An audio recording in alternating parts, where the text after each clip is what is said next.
I'd like to call it the regular town council meeting of December 4th to order, please. Pledge of allegiance, please.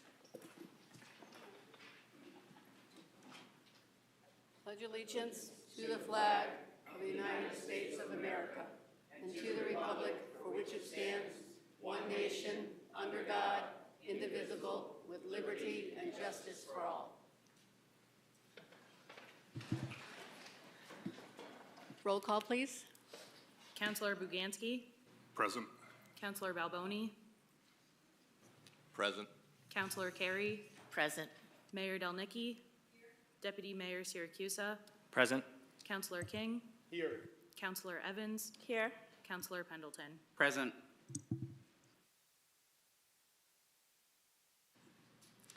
Okay, item 4, mayor's remarks. On December 1st at 9 a.m., the Pleasant Valley Bridge had a grand opening and ribbon cutting. So it's a nicely new paved road, and in attendance were myself, Deputy Mayor Siracusa, and Councilors Carey, Lewis, and Pendleton. And yesterday, Sunday, December 3rd, there was a South Windsor Craft and Specialty Food Show hosted by the South Windsor Senior Center's Community Service Group. And on tomorrow night, December 5th, myself, Councilors Buganski, Balboni, Carey, King, and Deputy Mayor will be attending the Chamber of Commerce Holiday Gala at the Lodge at Manili's. I would like to wish all those that celebrate a happy Hanukkah. Hanukkah begins at sundown on Thursday, December 7th, and goes through Friday, December 15th. Town offices are closed on Monday, December 25th, in observance of the holiday. And we have a mayoral appointment, and that is Michelle Altoff to fill a vacancy on the Energy Committee, a subcommittee of the Town Council. And thank you, and we move on to item number 5. Councilor Evans. Move to adopt the agenda. Do I hear a second? Any discussion? Yes. Councilor King. Thank you, Madam Mayor. On the agenda, I move to take off 11A1, to amend 11A1, which is a resolution reappointing Mindy Lewis as an alternate, not as a member, but as an alternate on the Economic Development Commission. In looking at the agenda, I also make a motion to remove numbers 11A2, 11A9, and 11A12 as first readings on the consent agenda, please.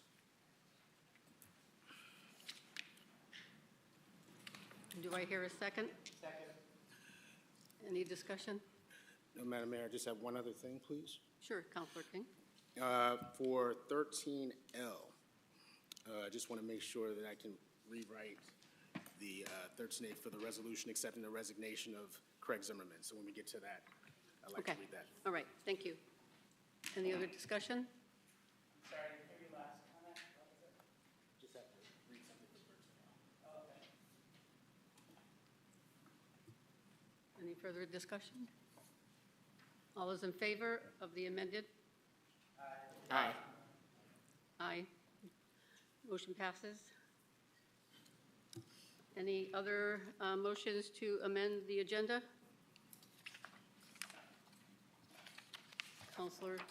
Deputy Mayor. I'd like to make a friendly amendment to change 11A20. Dan Edwards will be an alternate, not a member. So I'd like to change that to read as an alternate. And then I'd also like to add an additional public input on anything for after number 7. There's a lot of folks in the crowd after speaking to some people that want to talk about something and they have children with them. So I'd like to add, again, another public input, and we'll call it 7A, and that will be on anything. Do I hear a second? Second. Any discussion? Yes, I'd like to ask the town attorney, please, if we can add a topic, a title called another public input on any item on the, other than what's on the agenda? I know we have one for 15, but can we put, according to our council rules, our order is already spelled out? Well, you already have a section 15 that's input on any matter, and whether you move that up to 7A or add another 7A, you can do that. The council rules do give you a form of agenda, but it does say that you can amend that. You would amend the agenda by adding a new item on the agenda by a 2/3 majority vote, and yeah, you can do that. Thank you. Any further discussion? All those in favor? Aye. All those opposed? Roll call, please. Counselor Buganski. Aye. Counselor Balboni. Aye. Counselor Carey. Aye. Mayor Delnicki. Aye. Deputy Mayor Siracusa. Yes. Counselor King. Hold on one second. Point of order. Is it, through the town attorney, is it more appropriate then to move 15 up instead of giving it another number? We just won't have public input later. So is it more appropriate to move, for example, in the past, we've moved the executive session up? You Is it more can appropriate to do do that? either. You can do either. You can move 15 up to have it earlier in the agenda, if that's Right. what you want. The motion was to add another input, another public input section for any matter, and I think the intention was to have both 7A and 15. I don't know. That's maybe a point of discussion, but you can do what you're suggesting as well. But I think the motion on the table at the moment is to add a 7A in addition to 15 remaining on the agenda.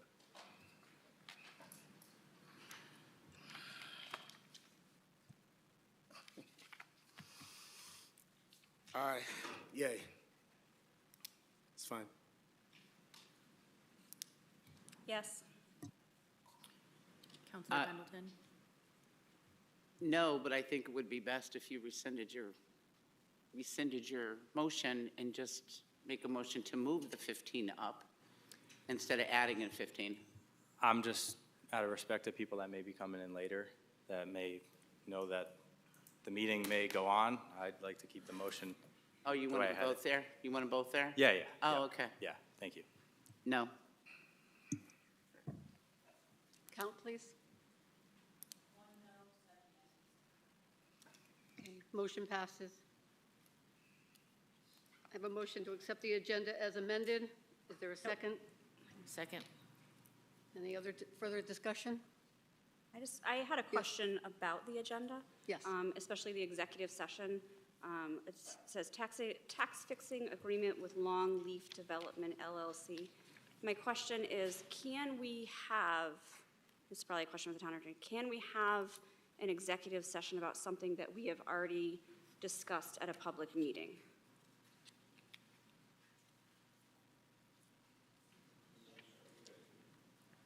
Sorry about that. Yes, you can have something, you can have an executive session to talk about things that are privileged, like somebody's finances, property values, and things like that, would be the subject of the tax fixing agreement. Even if you've talked about it at a public meeting, you can have further input at an executive session, yes. Okay, thank you. Any further discussion? Seeing none, all those in favor of the amended agenda? Aye. Aye. Opposed? No. Roll call, please. Counselor Buganski. Aye. Counselor Balboni. Aye. Counselor Carey. Aye. Mayor Delnicki. Aye. Deputy Mayor Siracusa. Yes. Counselor King. Yes. Counselor Evans. Yes. Counselor Pendleton. No. 1 no, 7 yeses. Okay, motion passes.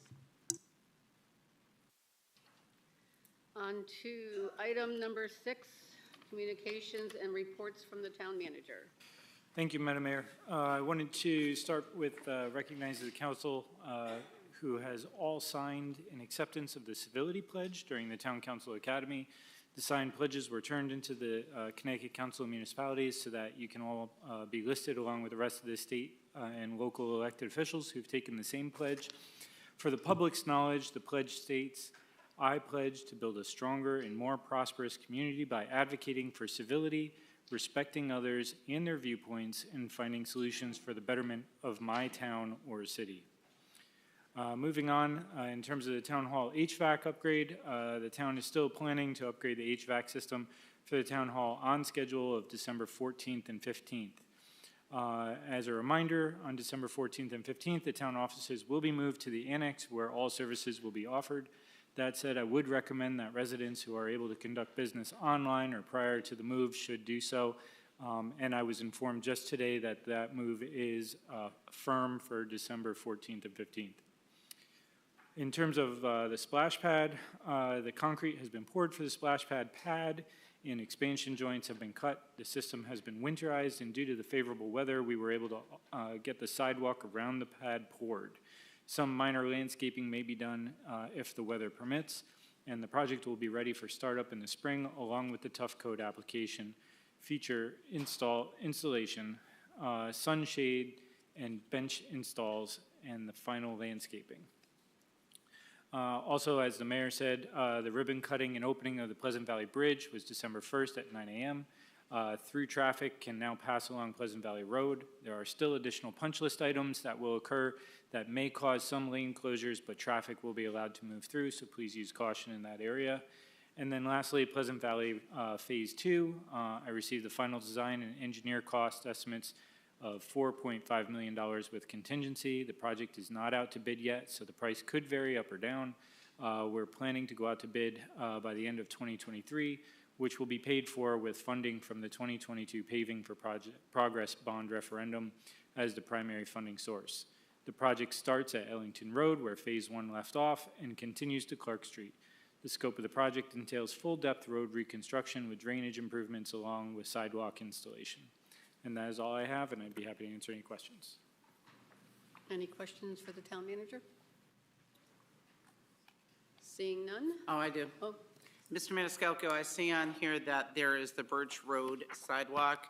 I know back in September or August, not in August, September, October, I asked when this first came up after all the public hearings that I had. It could have been July.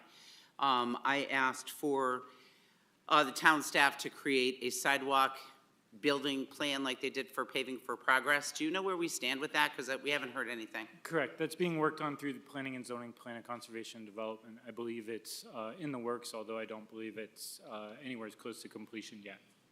Okay, so going forward with paving any, or putting in any sidewalks would be a little bit preemptive since we don't have the whole game plan? Well, I think, I think we're talking about progress for our community, and we have funding allocated in place at this point. This Birch Hill Road was an identified location that seemed to meet a number of the requirements of the community, and that's why moving forward at this time could potentially make sense if the council would like to. And it's off to what department? Who's doing it? The Plan of Conservation and Development? Correct. Planning and Zoning? As opposed to Vincent, our town staff who did the Well, our paving? departments work in collaboration, so they will be working together to ensure that that plan is done together between both planning and zoning and public works. But the planning and zoning department is taking the lead. Do we have an idea when that might be finished? Off the cuff, I don't know the exact completion date, but I can certainly get that for you. Thank you. any other questions? Seeing none. Moving on to item number 7, public input for items on the agenda. Public input shall not exceed 30 minutes. When recognized by the mayor, the speakers shall approach the lectern and give their name and address.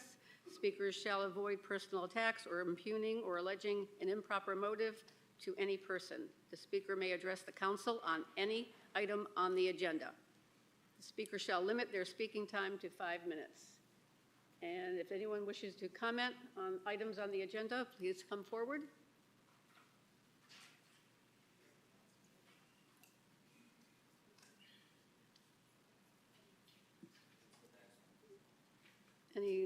Anyone want to speak what's on the agenda? one more time?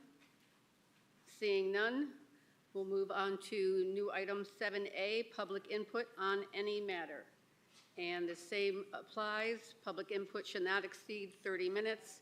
When recognized by the mayor, the speakers shall approach the lectern, give their name and address.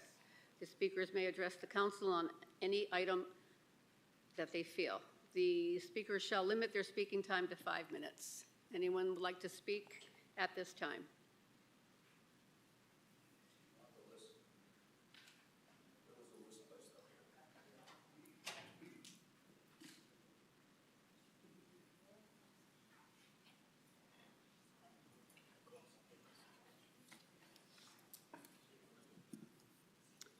We have Heath Carlson.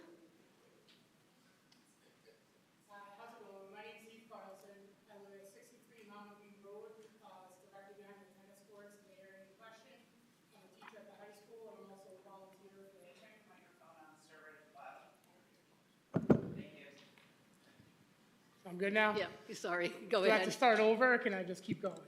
All right, so I'm here in favor of the proposed field for a number of reasons, which will be echoed by everyone else here. One of them particularly is just the weather we're getting lately. There's a lot of more rain than we're used to having, and we can't play on the fields a lot. Deputy Mayor Matthew Syracuse and I probably both had the experience of a lot of cancellations for some of our youth soccer programs. And I feel like another additional turf field might help alleviate some of that, give us another place to play when we can play when the fields might be damaged due to the weather. Just the fact that we're one of the last districts that doesn't have lights, and a lot of our senior nights have to be moved to like Hartford, I think is problematic. That's just one more reason. And I also have a 4- and a 6-year-old that will be coming up through the system, and better amenities, of course, is why we moved to South Windsor just recently. So the tennis courts are in bad repair. It looks like that gets fixed. We finally get a field with lights that we can play on even if it's raining. And it's gonna ease the traffic burden quite a bit too. And as a teacher of first period, you know, it breaks my heart to be marking all those kids late, especially theirs. So that's all I had to say. I tried not to be me, but just one joke, and that's it. So thank you guys very much for listening. Thank you. Next is David Hodge. Good evening, everyone. My name is David Hodge. I live at 83 Muriel Drive, and have lived there proudly for the last 27 years since my oldest son was born. Both my boys went through the South Windsor school system. I was fortunate enough to get hired within the system 10 years ago now, and can't think of a better place I'd like to teach or be than with the students of South Windsor, because they're great kids. They work hard. They work hard on their academics. They work hard in their athletics. They work hard in everything that they put their mind to. And it's really been a shame over years. I've been here a number of times trying to get more resources for the athletes in town and more facilities for them. As you're probably well aware of, NEASC pointed out the fact that we need more field space. And from what I read about planning and zoning passing more apartments, condos, and whatnot in town, the number of students is not going to decrease. It's only increasing, and I don't see that stopping, which means we're going to have more and more athletes. So available space is extremely important, and when I saw the plan from the board and Dr. Carter, as usual, it's well thought out, it's well planned, and I thought it was important to come and speak tonight, even though it's not on the agenda, because I think it needs to be on the agenda as soon as possible and move forward this spring, so as many children as possible, if the town so chooses to pass it, can benefit from it. And I'm not getting any younger, so I'd love to coach on that field at least once. And it not only benefits football, and that's a misnomer to think it benefits football only, because the boys and girls soccer team, the field hockey team, the football team, when it's wet weather, we're all sharing a half a field to practice on, because the fields quite often get closed with wet weather. In the spring, you have boys lacrosse, girls lacrosse, baseball would benefit, because as you know, the wet weather keeps them off the fields at the beginning of the season. It gives them another place to practice, because all those teams can't practice together on the one turf field. It just can't happen. The track team also benefits. As a track coach, When the lacrosse teams have home games, we have to cut our practices short when they use the turf to play their home games. So there's a large number of students at South Windsor High School that would benefit, not to mention the future students coming up through the system. The pickleball courts and the tennis courts are needed. Lifelong learning, when you talk about students learning to play pickleball and having courts right on campus, lifelong. If they can't play football for the rest of their life, I wish I could still play, I can't. But for lifelong learning, the pickleball courts would be outstanding to have. So I'm here because I'm excited. I'm excited about a plan that I think will actually pass a referendum and be good for our town and be good for our school system and be good for our students. And I'm hoping that you can move this forward this spring, not wait till the fall, because that means you're putting it off another year. Putting it off a year. You're not just putting it off 6 months, because they're not going to start work in December and January and disrupt school. If it was to pass this spring, we could get it going in this summer and maybe even get the next year's seniors to be able to play on the field. And I'd hate to see, unfortunately, against Platt, if you follow the football team at all, we lost the game by a couple points. We're on the 1 yard line, didn't score on the last play. I'll take some of that, should call it a different play. But if we had, we would have had a home playoff game. But we wouldn't have had a home playoff game. We would have been at East Hartford again. Or we would have had to try to get to Hartford to play, which would have been a real shame and a real disappointment for our seniors. So I'm really hoping that this moves forward this spring, and I will be out strongly supporting it. And I really hope you're the ones who finally get us over the finish line with getting a lighted field for our high school students. And also the youth. Farmington, went to Farmington, we played a game. And as we're leaving, the youth kids are coming to go to practice. And the high school kids are interacting with the youth athletes. I mean, that's just special. The spring baseball, not only the high school, but the Legion program or any of the other spring baseball programs, after the high school got off it, would be able to use it when the fields haven't dried. There are so many good reasons to pass this. The traffic, like somebody already mentioned, my room is right in the annex. I see the lines of cars. The parents would be extremely grateful if they could save 10 or 15 minutes every morning instead of waiting in that line by the high school. Not to mention if there's a slight fender bender, then kids miss for first period class. Thank you for the time. Thank you. Next up is Samantha Petgrave.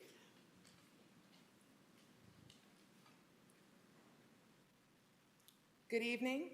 First, I'd like to express my gratitude for the opportunity to address the Town Council tonight.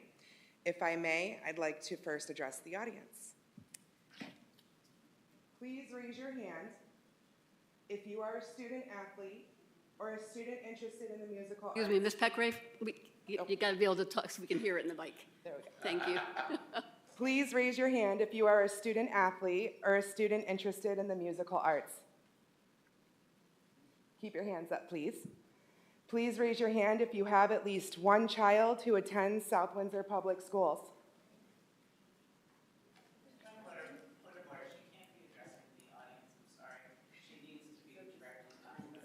Okay, I'll face this way. My apologies. Please raise your hand, regardless of if you are a parent, but are interested in being more active outdoors. And raise your hand if you're alarmed by the amount of traffic and safety concerns present with the current South Windsor High School entrances. This is just a very small visual representation of the families and students that will be positively impacted by Dr. Carter's well-thought-out and articulated, multifaceted proposal for improvements to the high school campus. As a parent of 3 student athletes, ages 8, 13, and 18, with one who has recently graduated from South Windsor High School, I am in deep support of moving the proposed plan forward without delay. While I am in support, I am also in support of keeping costs reasonable. It's a given fact that putting this proposed plan off until a later date will increase the cost of the project exponentially. As a newly elected town council, this is an exciting opportunity to give the community a voice and to work together with the community to make South Windsor the complete package. These proposed improvements including the lit turf field, additional access road, new tennis courts, and the addition of pickleball courts in walking distance of the community center, are mostly need-based. We desperately need to afford our children and the community these long-awaited improvements. Our town is growing, and we are known for our excellent school systems. But there is great room for improvement, and this is an opportunity to take a huge step forward. As president of the South Windsor Panthers Youth Football and Cheer Program, the proposed plan to the high school campus will benefit well over 1,500 families. There is a severe lack of field space in town. Currently, our organization uses Rye Street Park. 4 football teams and 4 cheer squads share two football fields. We also share the space with youth soccer. It should be noted that natural, well-maintained grass fields cannot withstand more than 650 to 800 hours of use per year.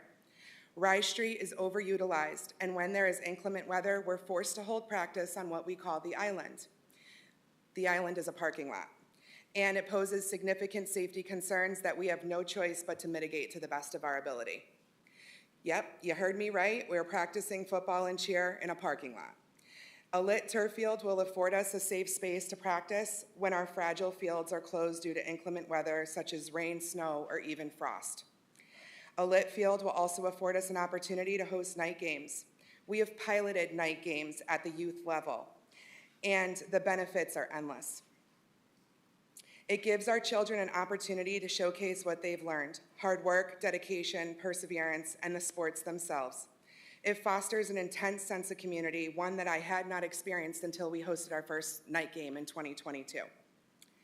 Spectators ranging in age from 2 to 99 from South Windsor and the surrounding towns packed our stands. As an added benefit, it brings revenue to our small businesses in town as we host hundreds of spectators who are usually looking for something to do or something to eat prior to the start of those games. We are a feeder program for the high school football team and cheer squad, and our goal as youth sports organization is to prepare our athletes to compete at the high school level. More and more, we are seeing students who are serious about pursuing football or cheer in college choosing to attend a different high school, one with better athletic support, better amenities, and better opportunities. Subpar facilities hinder athletes and performers from reaching their greatest potential. We need to make changes to retain our talent and to continue our efforts to make South Windsor desirable to both young and mature families. In closing, the proposed plan is a need, not a want. The safety benefits alone sell the proposal. In recent years, South Windsor has focused heavily on environmental preservation, but our town represents and serves a diverse community with diverse needs and expectations. Thank you for your consideration. Thank you, Ms. Petgrave. Next up is Kara Flaherty. Kara Flaherty, 130 McGrath Road. I would like to speak tonight regarding the proposal of the lighted field. I apologize. Could you speak, can you move the mic down just because I didn't hear you? Thank you. I don't want to be too loud. Is that good? Okay. I'd like to speak regarding the proposal of the lighted field as part of the proposed sports complex. My name is Kara Flaherty. I am a 30-year resident of South Windsor and graduate of South Windsor High. I have a current freshman at South Windsor High School who's been involved in town sports for over 10 years. My family has been very active in our community over these years. Over these years, I've seen South Windsor grow so much in a positive way. The resources, the people of the community, and South Windsor is now on the map. I have also traveled to hundreds of sports facilities across the country. Having a lighted field creates not only a family, but a town culture. Many towns draw residents of all ages to night games as it creates a sense of community and town pride. This also brings additional business to local businesses as residents of all ages and parents grab a coffee on the way to the game, grab dinner before or after a game, or celebrate with an ice cream after a big win. I believe it would bring a stronger sense of South Windsor pride and bring people together to share in wholesome, positive experiences of exciting night events. This field would bring more opportunities to our athletes in development and possibly recruitment if we were able to host larger events and not limited to time of day or day of the week. It would not limit games or practice times and allow for support of local spectators, including parents and peers, to attend and cheer us on. Lighting on a field allows games to be safer in the fall and winter months when it gets darker earlier. It would allow additional space to practice. With the abundance of beautiful fields and facilities we have, there is still a great need for space, as scheduling can be quite challenging. In addition, most of the fields in town close at times during rainy seasons. Having a turf field would allow more space for the days where fields are closed, but weather is still safe to practice. I believe it is an investment in the town as a whole more than we realize, and not just the youth of the community. It would be a field that could be used for all ages across multiple organizations and sports, including non-sports activities. Our sports programs are improving, and our town is growing. This has been a topic that has been brought up many times in the past. This proposed project is a very exciting opportunity for us as a community. Thank you. Thank you. Next up is Seth St. Amand.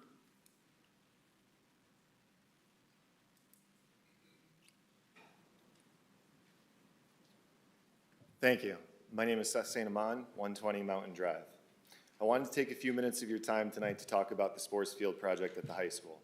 I'm both a parent of a student and a coach for multiple sports in town. My wife and I moved to South Windsor over a decade ago because we heard about the advancements in K-5 education that the town was making. Once we moved into town, we realized that we had stumbled into a gold mine. The opportunities that South Windsor had to offer across all walks of life were tremendous, and we were beyond excited to be a part of it. Since living here, we've seen incredible strides made, but the one area that has come up short time and time again is having a high school sports complex for our students. I grew up in a town where the high school was centered to a lot of the activities and really built a community around its students. Believe it or not, sports, a stadium, and the ancillary opportunities associated with them is what really was the spark to that town's tight-knit community. I believe that you, the town council, have the opportunity to be the sponsors behind further building the tight-knit community that is South Windsor. By proceeding as planned with the high school sports complex this coming spring, we can deliver exactly that. South Windsor is the only Class L school in the state without a lighted field. With this new complex, we have the chance to be the leaders of this town and its future by partnering with the high school. Let me ask you, how many times over the past 3 years have we as a town hosted our own graduation? 0. We have had to rely on another town and pay another stadium to host on our behalf. Think of the opportunities that we can provide our own students.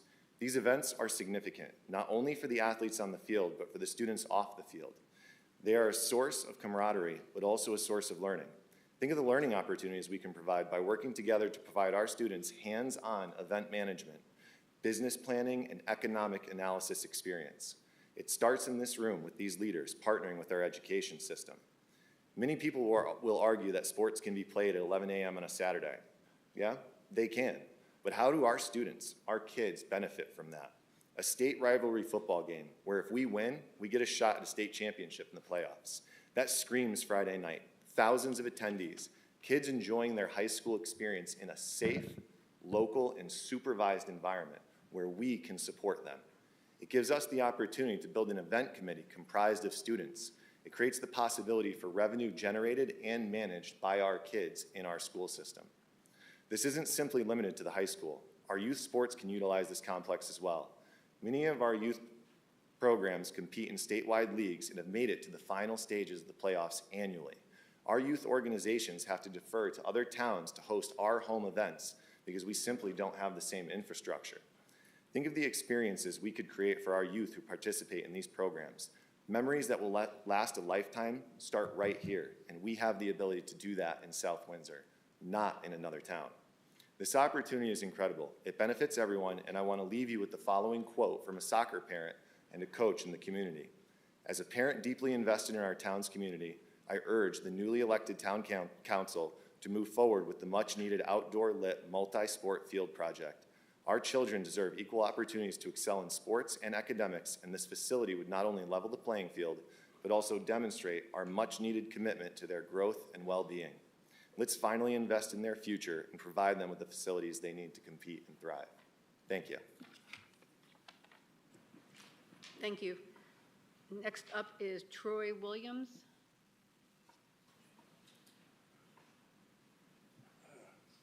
Good evening, Troy Williams, 8 Arrowwood Circle. I'd like to see a four-way stop sign at the intersection of Sand Hill Road and Nevers. I've seen many traffic accidents in the morning. I'll drop it off kids to school. Can you get a little bit Yeah, Yeah, thank you. Yeah, Sand Hill Road and Nevers, right in front of the police station. Need a four-way stop sign. And that's it. Thank you. Thank you. Up next is Cassie Polanski.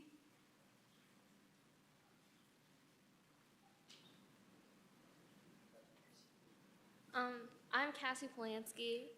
And I'm Ella Longpursuit, and we're the South Windsor High School girls varsity tennis captains. And we are. Can you get a little bit Yeah. a little closer to the mic, please? Thank We you. are the South Windsor High School girls tennis captains, and we are excited and in support for the proposal of the new tennis courts.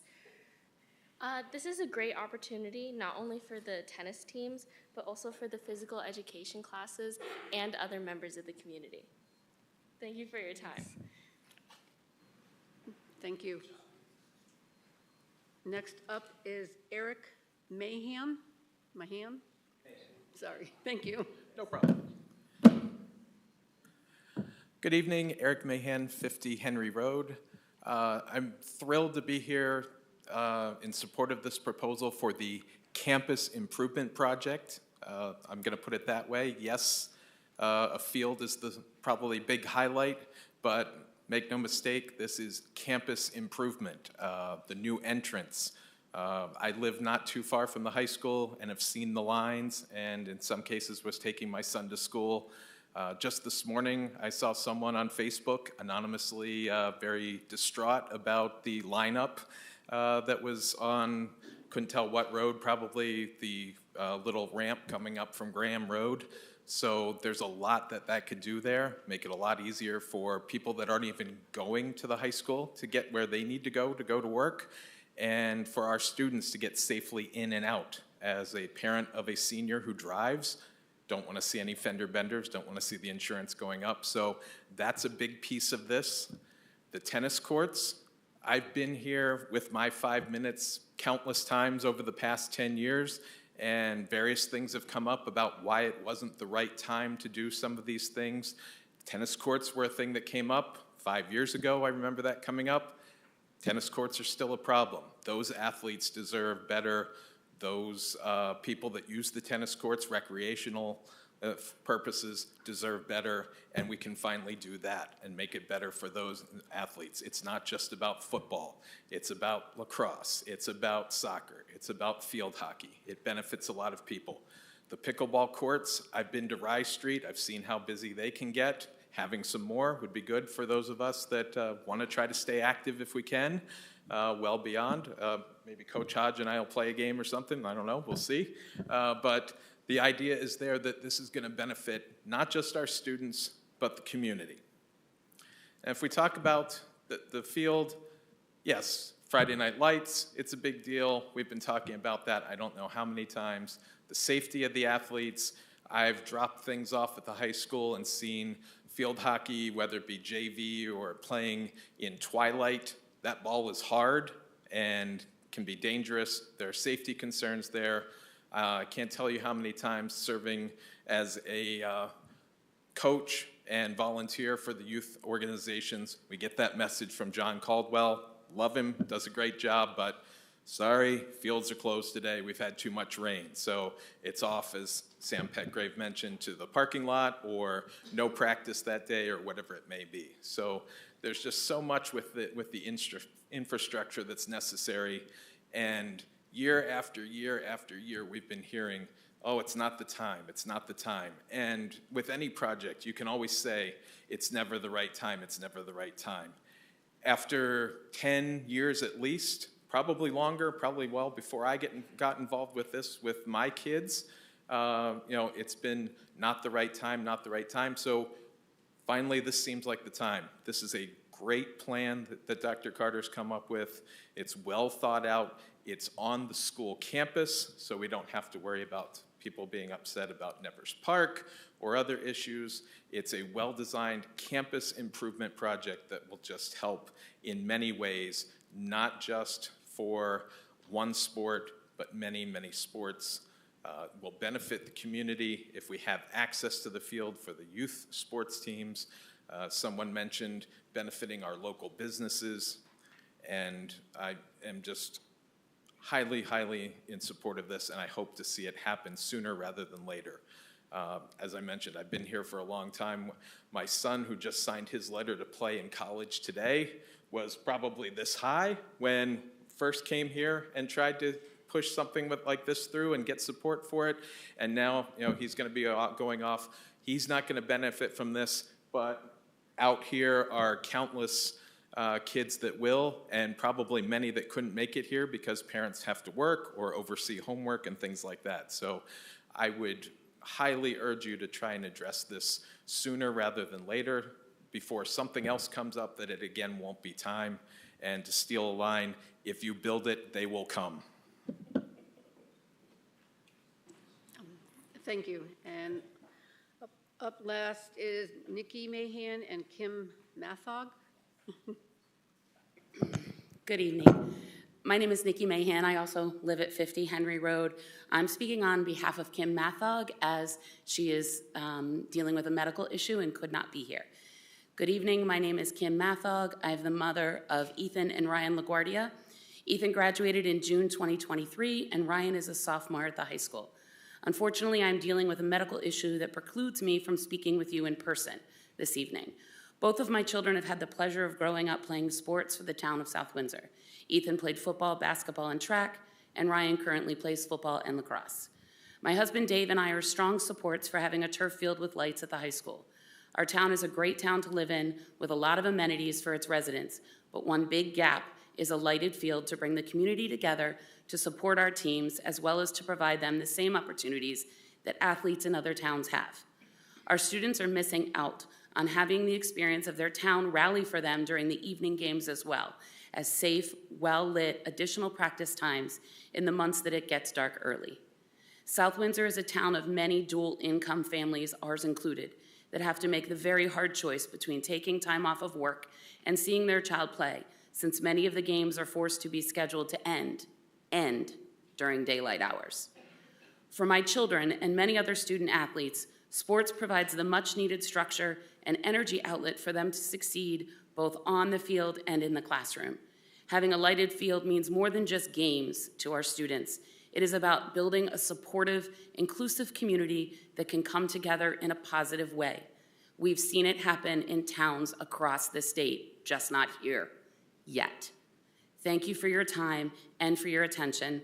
Sincerely, Kim Mathog. Thank you. Thank you very much. Moving on to the next item on the agenda is adoption of minutes of previous meeting. Item. Yes, it's been 30 minutes. We have an additional item at item number 15. All right, thank you. Item number 8, Councilor King. Through you, Madam Mayor, thank you. Adoption of the minutes of the previous meeting. I move that we approve the November 20th, 2023 Town Council meeting minutes. Be it resolved that the South Windsor Town Council hereby approves the minutes of the regular Town Council meeting of November 20th, 2023. Do I hear a second? We have a second. Any discussion? All those in favor? Aye. Aye. Opposed? Hearing none, motion carries. Moving on to item number 9, communication from liaisons, officers, and boards directly responsible to the council. Councilor Evans. Thank you. SWAF met last Monday. There were some absent members, so it was a brief meeting, but some of the updates included Human Services has been providing Narcan training for the staff and providing, I've heard as well, the resources that if someone were to have an event in our town facilities that we would be able to address that. SAD through the high school has been decorating bags for local liquor stores coming up with the holiday season. This is something they have done for many years for any customers that come in with messages of safety and goodwill. Also, South Windsor Public Library reported that they have an ongoing, growing list of offerings. I'm always amazed with what they offer. They did also share that they are switching to an online sign-up process, which is pretty exciting considering the years that I have been involved in signing up for different programming and what it takes with phone calls and being present. So I was really excited to hear that they're going to be having an online registration process for their programming. And that's all I have. Anyone else? The Planning and Zoning had a meeting on Tuesday, November 28th.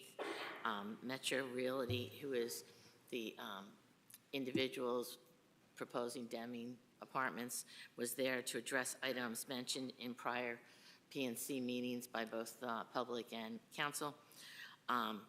Then the public provided additional viewpoints on the proposed apartments on Deming.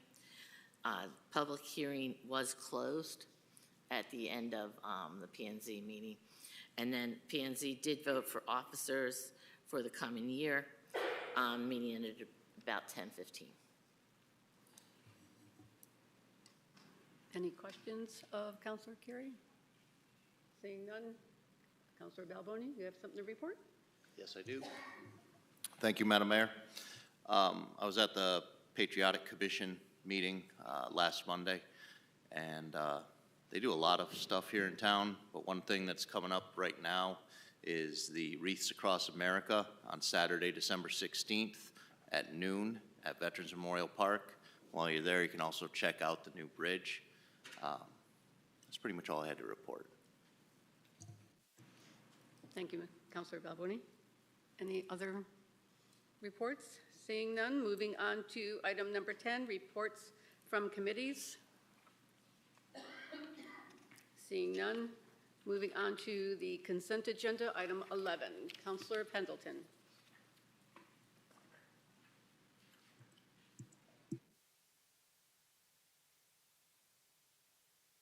Motion to approve 11A1 through 11A11 as a first reading on the consent agenda. Second. Any discussion? All those in favor? Aye. Opposed? Hearing none, motion carries. Item 11, Councilor Carey. Motion to approve 11A15 to 11A21 as the first reading on the consent agenda. Do I hear a second? Second. Any discussion? Seeing none, all in favor? Aye. Opposed? Abstained? Seeing none, motion carries. Councilor Boganski. Motion to approve 11B1 to 11B15 as a second reading on the consent agenda. Do we have a second? Second. Any discussion? No discussion? All those in favor? Aye. Aye. All those opposed? Seeing none, motion carries.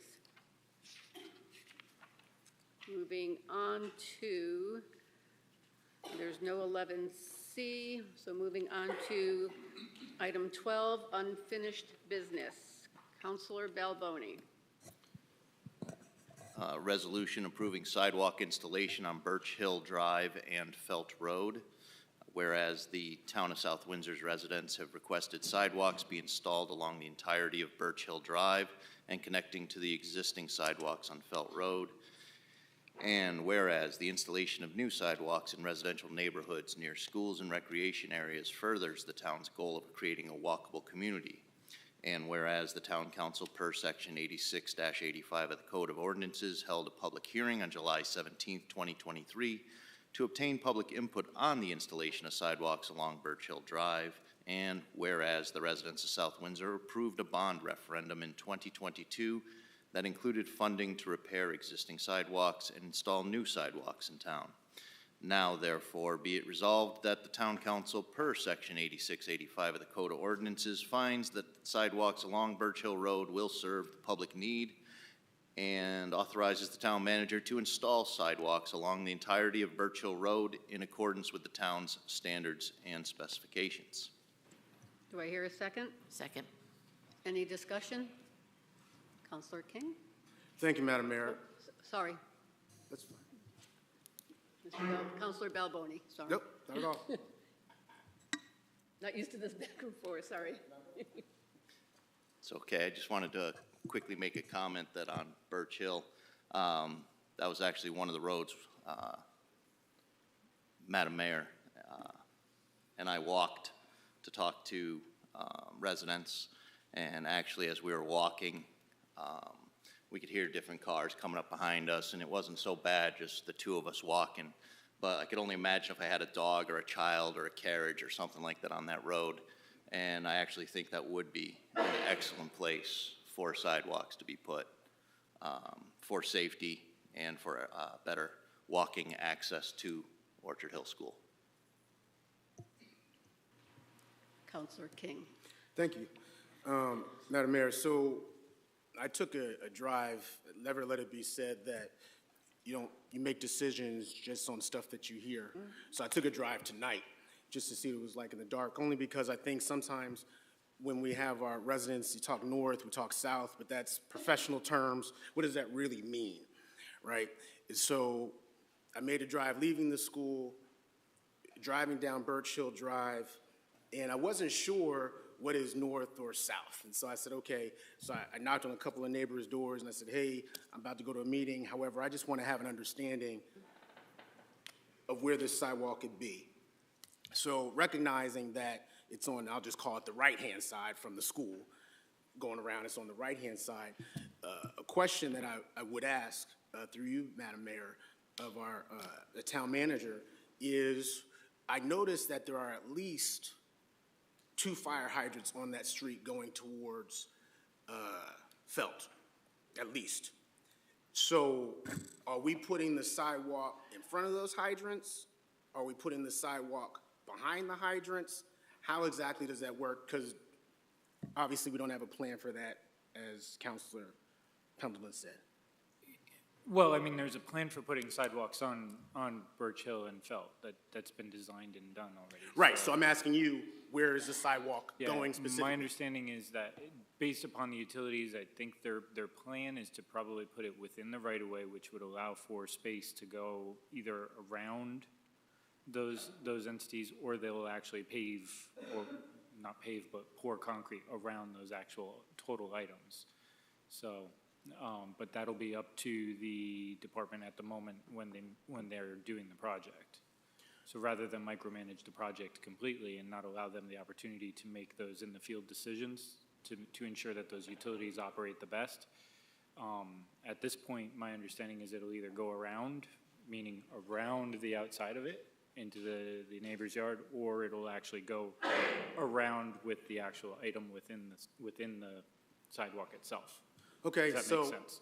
and appreciate that, thank you. So I agree with Councilor Balboni. I do think, and I've said this before, the sidewalks for me were never an issue. I come from Philadelphia, we have sidewalks all over the place, and I'm always amazed how a lot of the towns in Connecticut, and especially in more rural towns, don't have sidewalks. I have 2 children of my own. I was a stay-at-home dad for 2 years. I used to walk Roman. Before I moved to South Windsor, I lived in Coventry, and we didn't have sidewalks, and I was always nervous about getting hit by a car. So I'm down with sidewalks.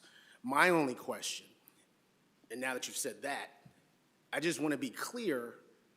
So if we're building a sidewalk, and this is since we don't have the plan in front of us, if I'm building a sidewalk, and the sidewalk is coming and it's going around the hydrants, so that means the sidewalk will be more towards the houses, correct? So say, for example, because what I also noticed, and I'm sure you guys did too where you were walking, is a lot of those residents have sprinkler systems.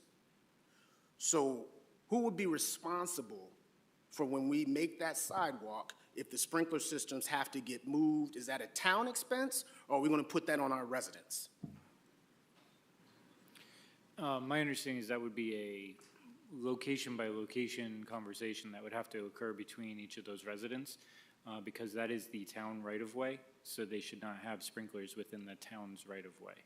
Okay, so with the letters that were sent out, and again, I'm doing real talk as opposed to, you know, what money's allocated for, because we had a situation where we had crumbling foundations. I don't know if the town is aware of that, and they had to sue, and fortunately, we had senators and town reps that got involved to get money for that.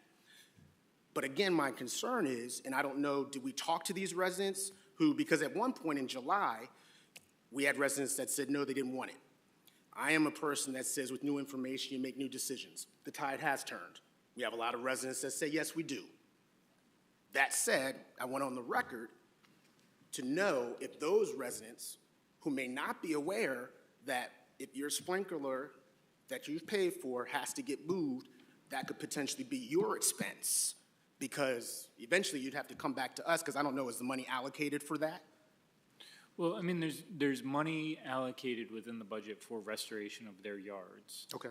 So, I mean, is there the ability to restore sprinkler heads if there was damage done to a sprinkler head or something of that nature?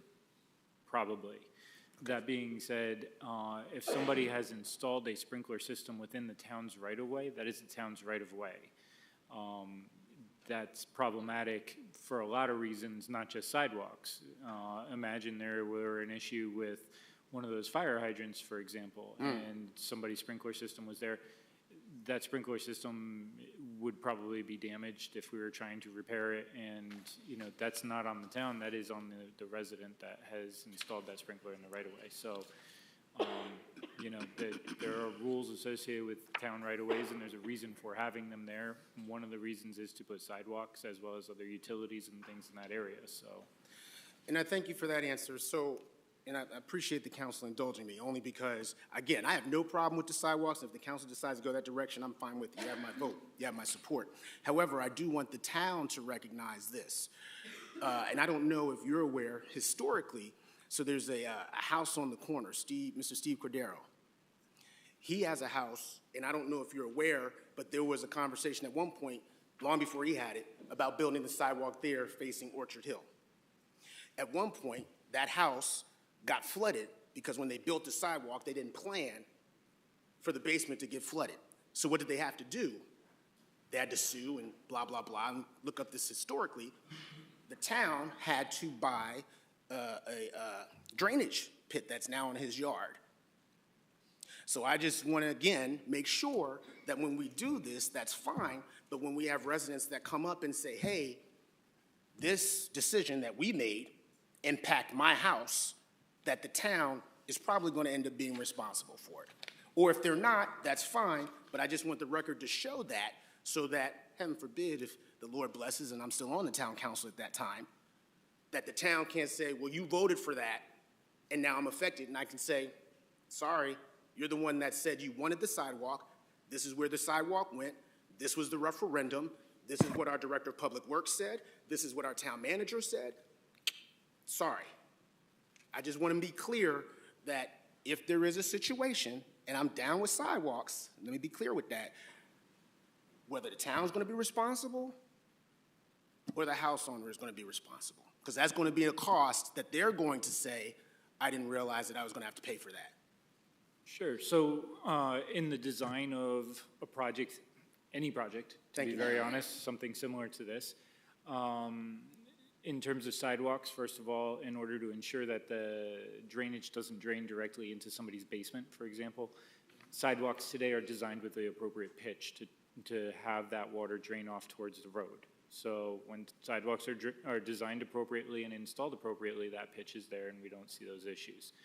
Secondly, what my response to your concern would be is that that's part of the reason why we outsource part of the construction of, or not the construction, but the design of these projects as well as construction. Well, I would say all of the engineering firms that we have that do design projects of this nature have errors and omissions insurance. In the event that a project is designed without the appropriate pitch and it then impacts somebody's home to the degree that you're actually talking about, that's why they have errors and omissions insurance, which would then cover the cost of such a disaster and would replace the sidewalks as well as fix the resident's home. In terms of the construction companies, if they were to install the project wrong without the appropriate pitch, again, that's why they have insurance, and we would then have to hit them on their insurance as well. That's why we hire bonded and insured contractors for all of our work. Awesome, thank you. Thank you, Madam Mayor. Thank you, Councilor King. Councilor Evans? Thank you. I guess for me, to use Councilor King's words, I am down with sidewalks. I am definitely in favor of sidewalks. I have driven down Birch Hill many times, dropping my child off at school for the POP program when it was there, and have seen people walking at the school hours. So I definitely see the danger of traveling on that road without sidewalks. For me, in looking at the way that the sidewalk goes up Foster and curves, like it's to go down the south side of Birch Hill, to me it would make more sense, and I'd be much more in favor of this if we were putting them on the south side. Now, this does not say where the sidewalks are located. I think in the plan, maybe it says, but in here it does not say. So is there any decision-making on our part to be able to move it to the side that makes the most sense? I did see on Pleasant Valley Road, there were a lot of the sidewalks that were nicely navigated around telephone poles and areas to make it work for that road.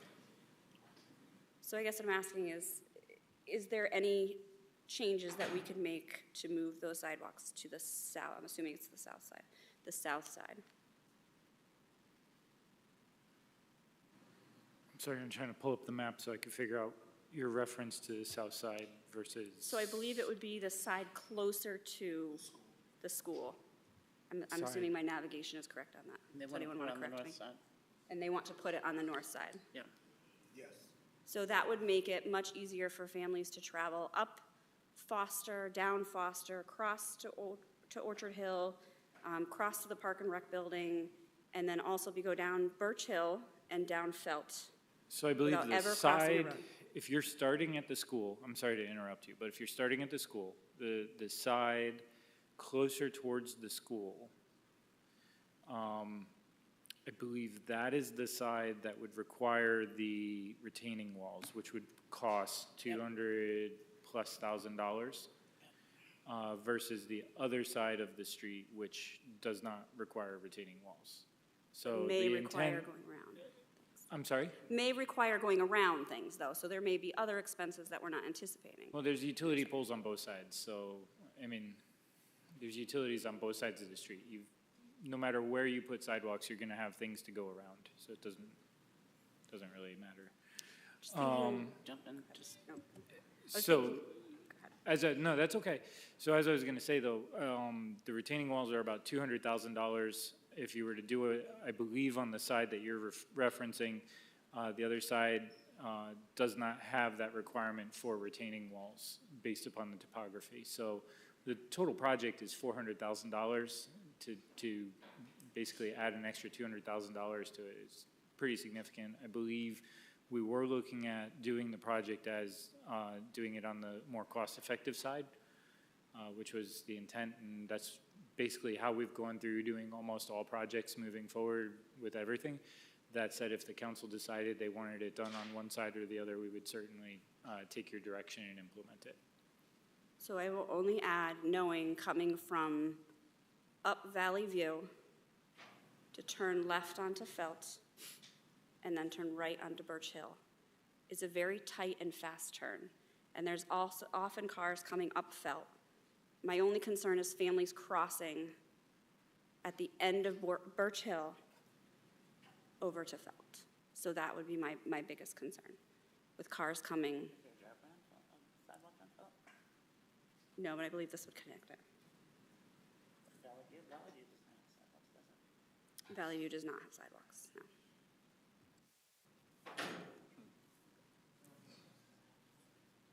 Councilor Pendleton, you had your light on earlier? Okay, thank you. So, Mr. Maniscalco, I'm reading the resolution here, and it says, the residents of South Windsor approved a bond referendum in 2022 that includes funding to repair existing sidewalks and install new sidewalks in town. How much was that referendum approved for?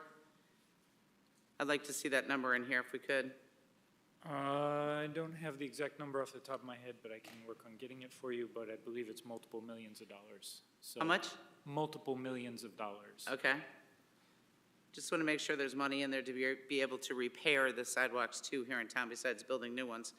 And in our letters that we received, there's one from Jeff Doolittle, the Assistant Director of Public Works, states that the location on the town sidewalk master plan.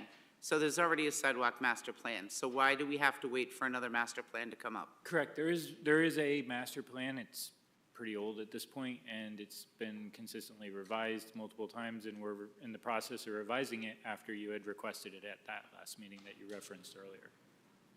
It takes months to do that? Yes. Okay. Okay. Then over here on the next comment from another employee, Vincent Stetson, says, eminent domain proceedings. That's the first time I've ever heard of eminent domain, is reading in this letter, and he said it the other night. That concerns me. Eminent domain proceedings. There are no eminent domain proceedings involved in Birch Hill or Felt. No, That's but part I'm of the reason why, that's part of the reason why it's a favorable project. Well, there was a problem with Beelzebub. Additional, every abutter would have to provide a temporary and permanent construction easement in order for the project to proceed. This could take some time, and our residents are opposed to the projects where the town would have to engage in eminent domain proceedings. That concerns me. Why that concerns me? Because in our packet this evening, not one letter in our packet is written by anyone that is against the sidewalks. I have not seen one letter in here, which we all received letters. We heard people come and speak at our public hearing. Not one letter in here is from a resident that's against the sidewalks, and I know there is some. Second question, do we have to go to another public hearing now that it's a new council? Before they can take this project on, which was started by the past council? No. Okay.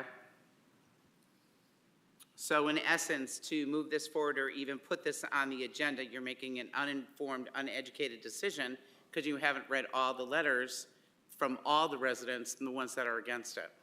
And they need to be heard also. And that's not in this packet here at all for us to make an informed decision. So, thank you. Deputy Mayor? Thank you, Madam Mayor. I want to comment on Councilor Evans, that side. I know we brought this up before. I believe Vincent, what was it, about 2,000 linear feet of additional sidewalks could be paved by saving that. He said anywhere from 200 to 250,000. And then my comment before, when we first had the public hearing, was that for me, all it took was one parent to come in, say they didn't feel safe walking with their children on the street that they live on. And for me, one of my best friends was hit by a Suburban last year or the year before. Professional runner, one of the best runners in the entire world, was put in a coma from getting hit by a Suburban. So if anyone's kid got hit on that street and I voted no for this sidewalk, I wouldn't be able to live with myself. So that's where I stand. You know, all it took was one parent. You know, like you said, that's good enough for me. And also the eminent domain, I believe Mr. Stetson did mention that the other day when he was here and did inform the new council. And I believe anyone could go back and watch those meetings and see those emails and those folks that came up to speak for or against the sidewalk. Thank you. Any further discussion? We have a second. All those in favor? Aye. Aye. Aye. Opposed? I voted yes. You don't have to look at me for now. I voted yes. Any abstention? All those in favor? We have a- Yeah, I didn't hear you, that's why. So we have a motion. All those in favor, aye. Motion carries. Motion carries. Thank you. Moving on to 13, new business.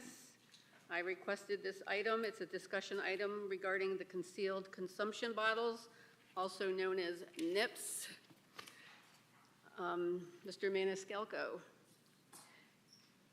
since I just did find a bottle on my front lawn today, I'd just like to know how much so far has the town received from the nickel per nip program to date? Sure, so I think in total, we've received $58,000. I know some communities have received considerably more, but the town of South Windsor has received in total $58,000. On average, we receive about $14,000.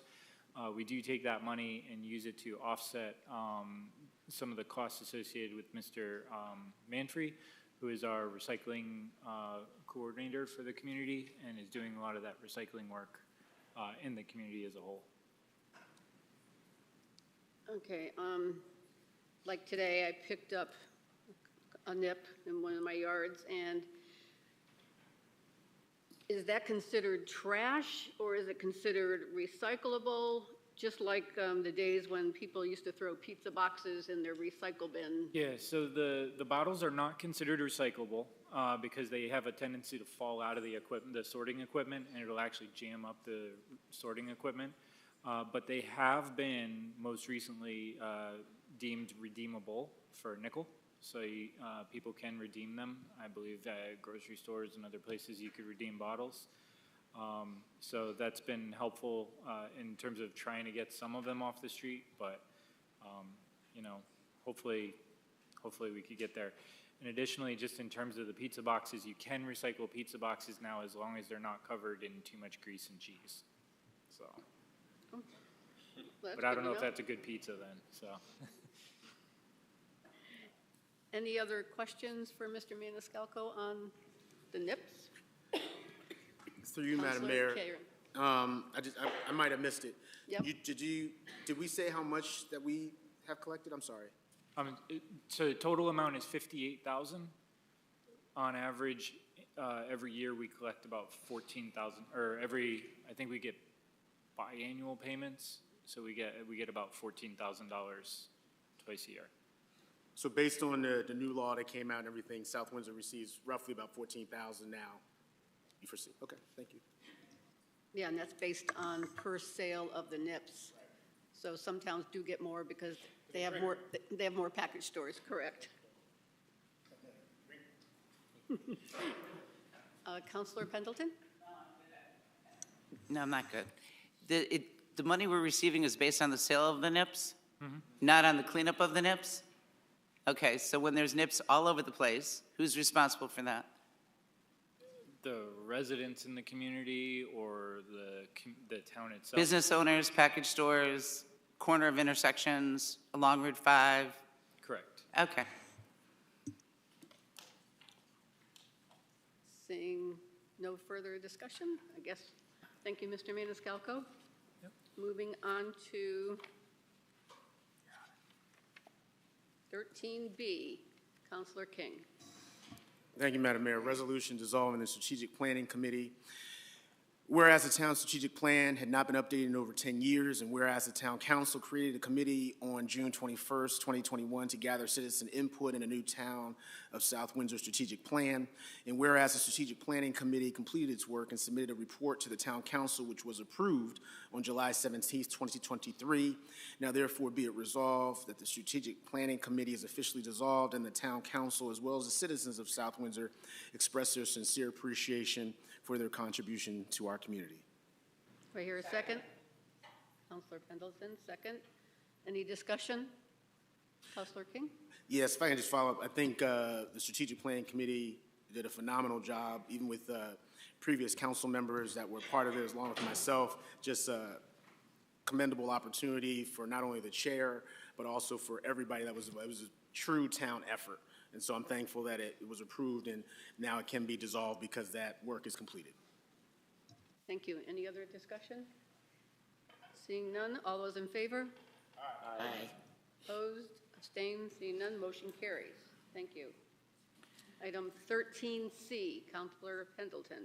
Resolution dissolving the Crumbling Foundation Committee, whereas the town of South Windsor has numerous residential houses affected by crumbling foundations, and whereas the town council created a committee on March 21, 2016, and was reestablished on December 16, 2019, in order to help residents affected by crumbling foundations.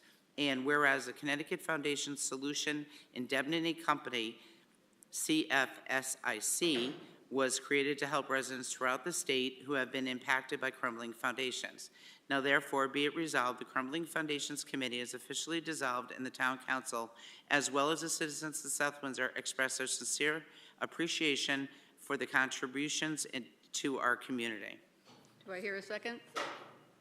Mr. Maniscalco, if I may. Any discussion? If I may. Counselor Pendleton. The Crumbling Foundation is no longer needed in our community. Do you know how many folks who are still dealing with that? Off the cuff, I don't have the exact number of current claims in from South Windsor with SIFS, I can't even say it, SIFS. But I do know that there are a considerable number. That being said, that number is beginning to drop considerably, and there is quite a large tranche of funds that have come through from the state in order to continue funding those, I guess, rehabilitations of those foundations. No, I know, I believe at one time, I probably could be wrong, there were about 300 families in South Windsor that were affected by this. I'm sorry, how many? 300? I don't know if it's 300. That sounds a bit high to me. The numbers I've seen have been in around 70 to 100. Okay. That may have been at one time prior to myself, but not now. Okay. And the Crumbling Foundations here in South Windsor, the monies that we receive from the state, is that helping those families? Do they know that they can still come to the town? Still come to the town for? Any of the assistance, any of the monies, any of the help that they need? Sure. They have a Crumbling Foundations, can they come to the town So safe? so if you have a crumbling foundation, you can certainly come to the town, you can talk to the tax assessor and have your assessment modified to reflect the crumbling foundation. That's it.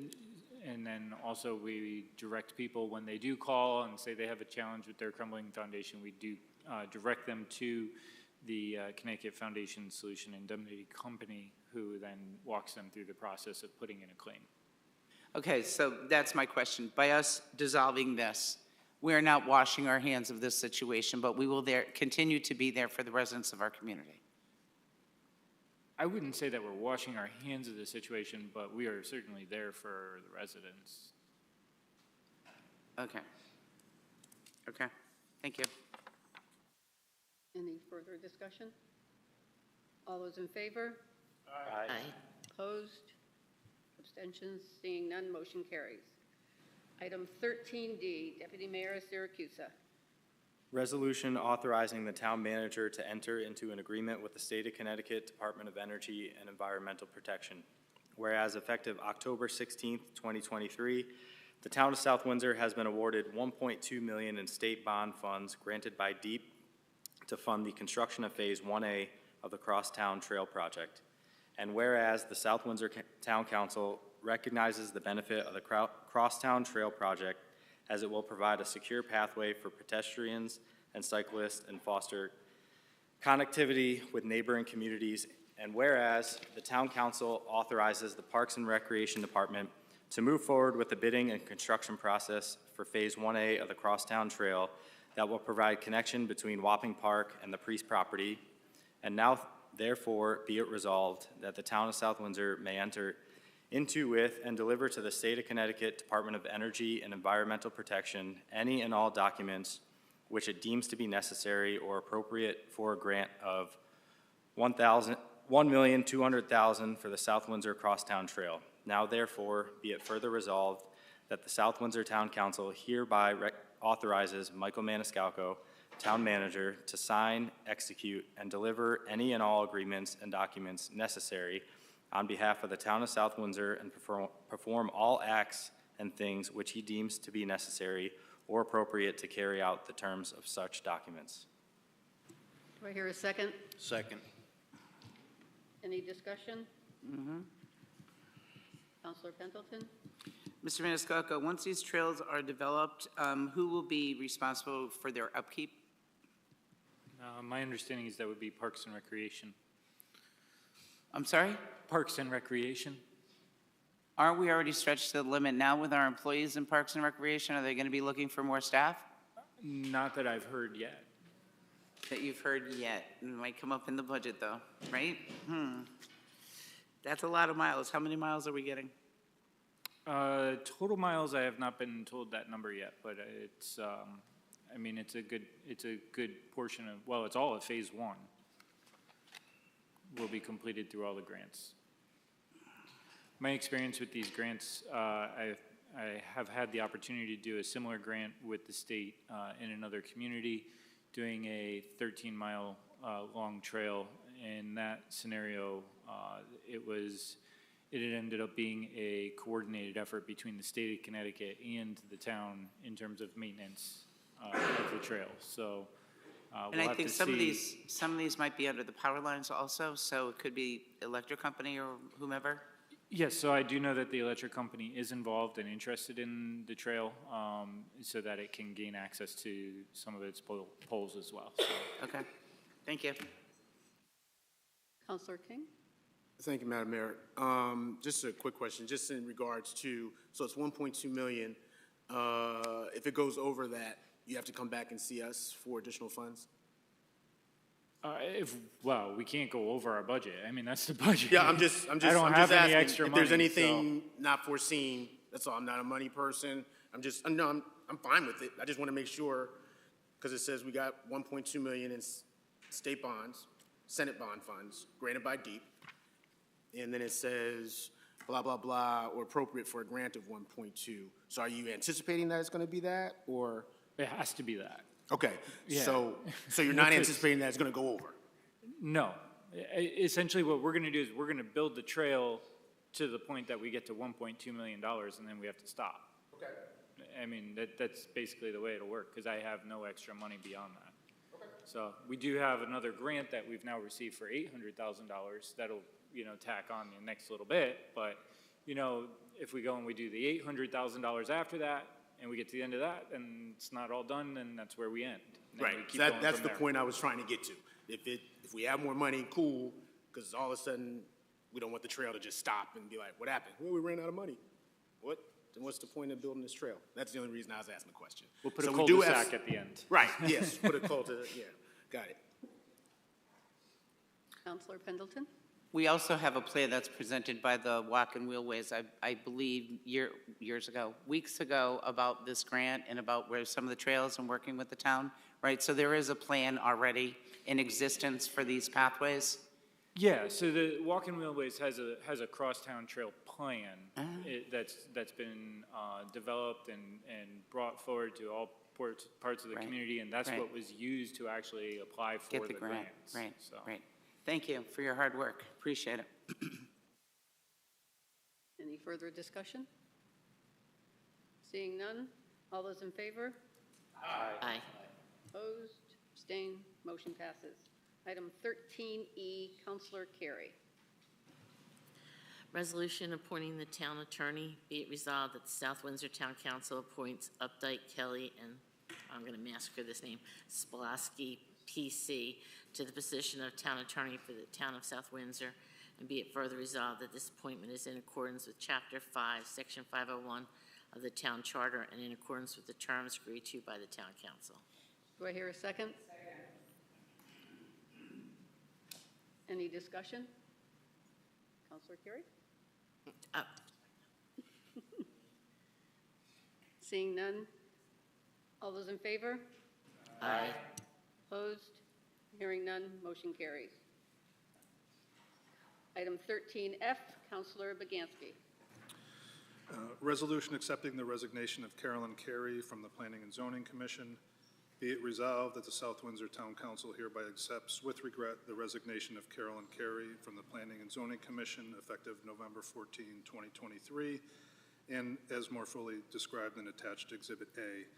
Be it further resolved that the South Windsor Town Council extends its thanks to Carolyn for the time she has dedicated to serving her community by her membership on the Planning and Zoning Commission.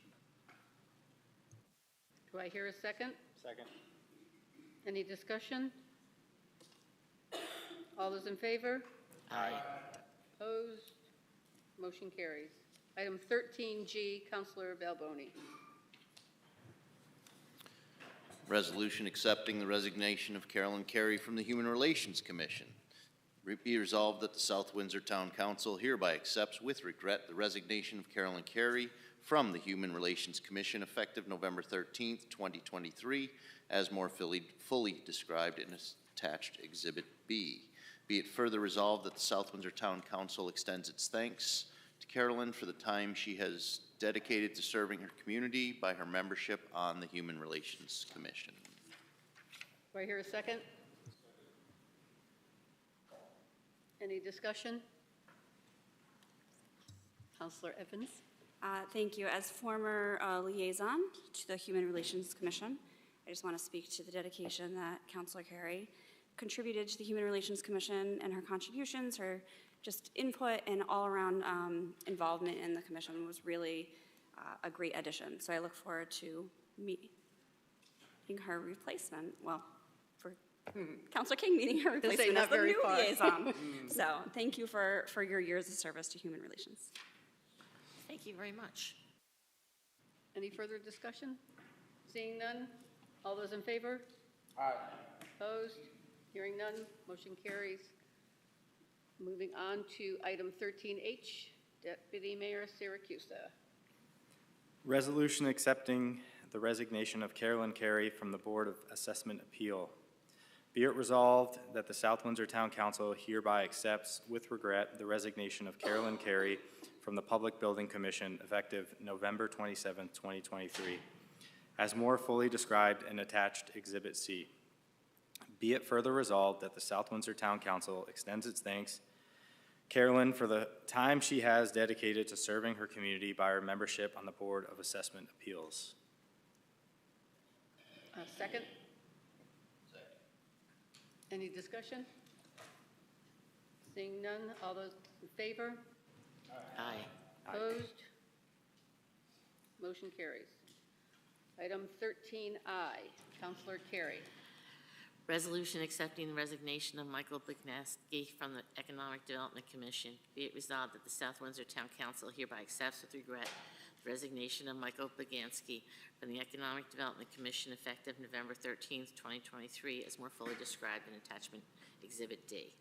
Be it further resolved that the South Windsor Town Council extends its thanks to Michael for the time he has dedicated to serving his community by his membership on the Economic Development Commission. Do I hear a second? Second. Any discussion? All those in favor? Aye. Opposed? Hearing none, motion carries.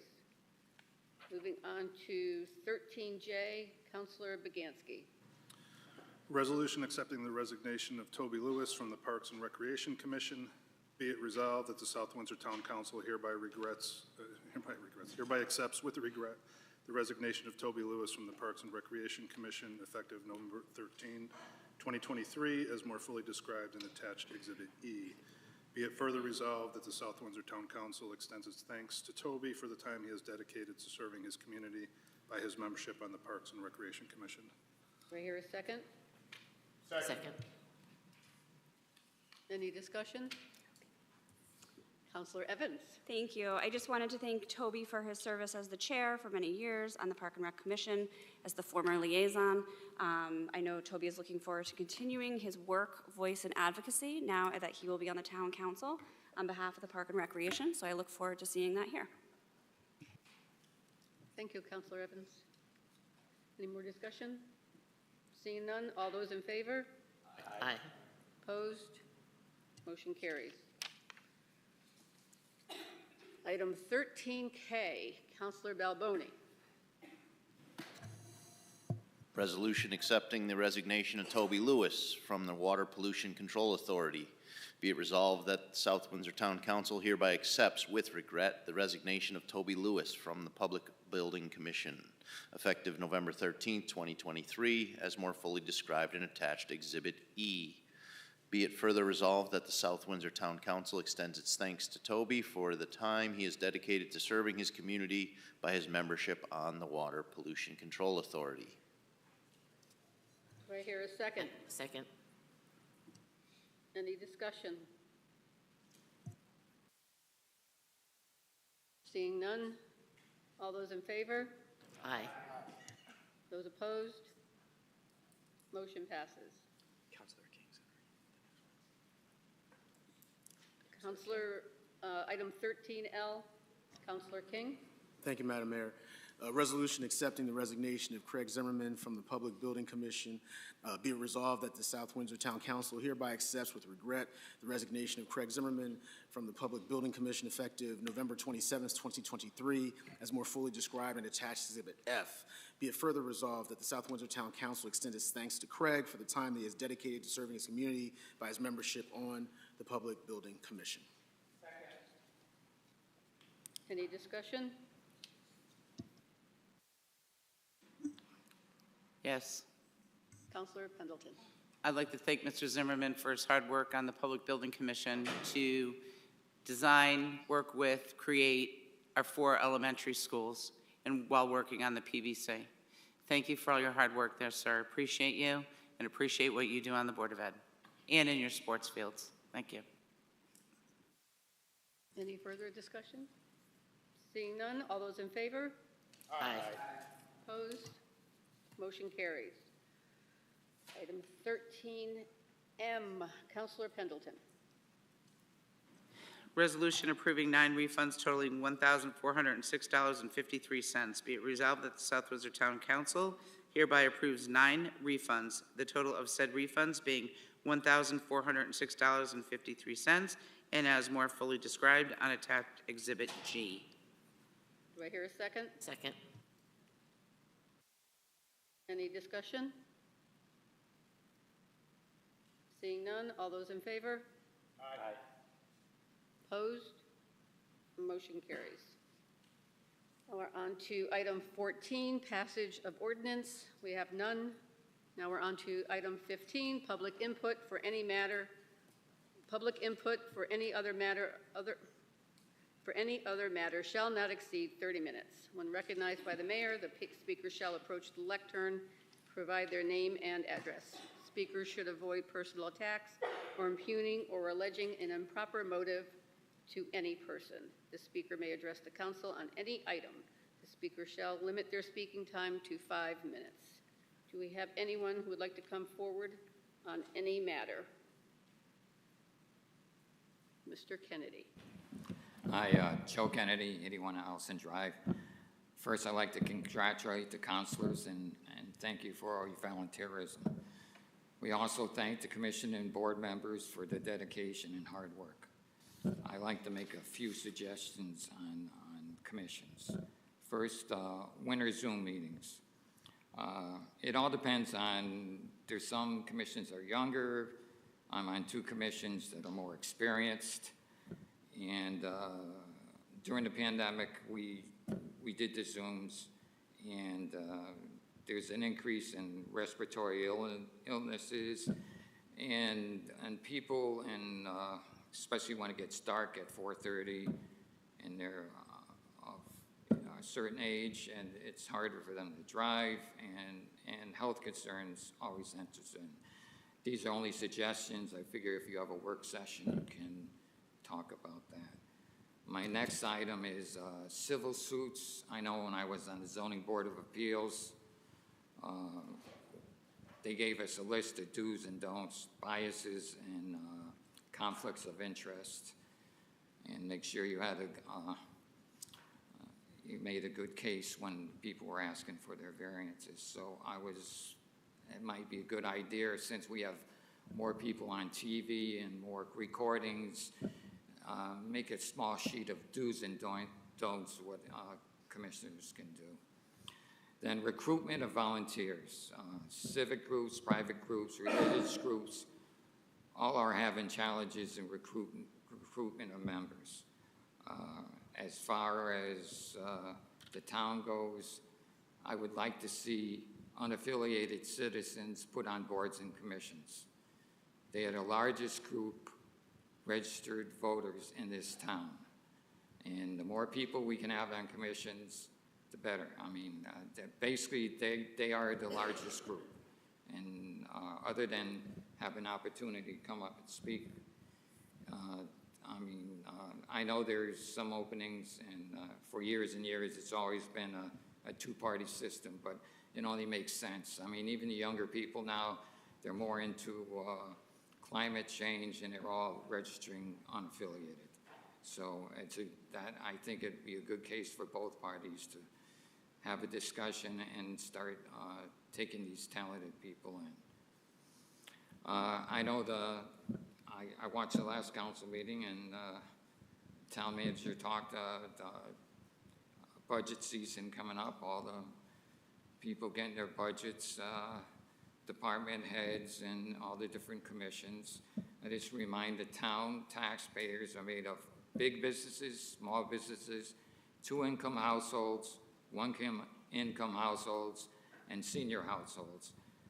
The pandemic, the inflation, and the reval, a lot of these groups had to make adjustments to their budgets.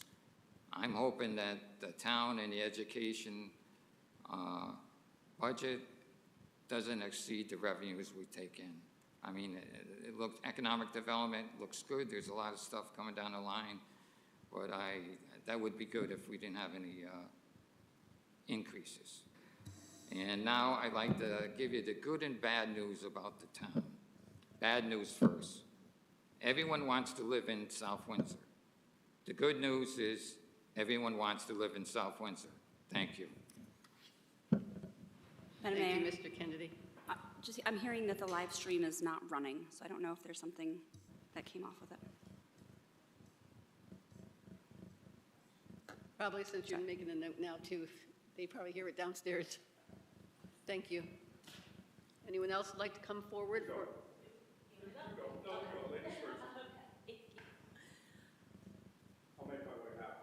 Perfect. Good evening, I'm Jessica Slater. I'm at 23 Amato Drive. So I'm coming to you this evening as not only a member of the town, but also a mother in the town, an educator, and also the high school cheer coach. So I was a former cheer coach at the town I work in. I'm a school counselor and came back to South Windsor when my daughter started high school. So now I have the privilege of coaching the high school cheer team.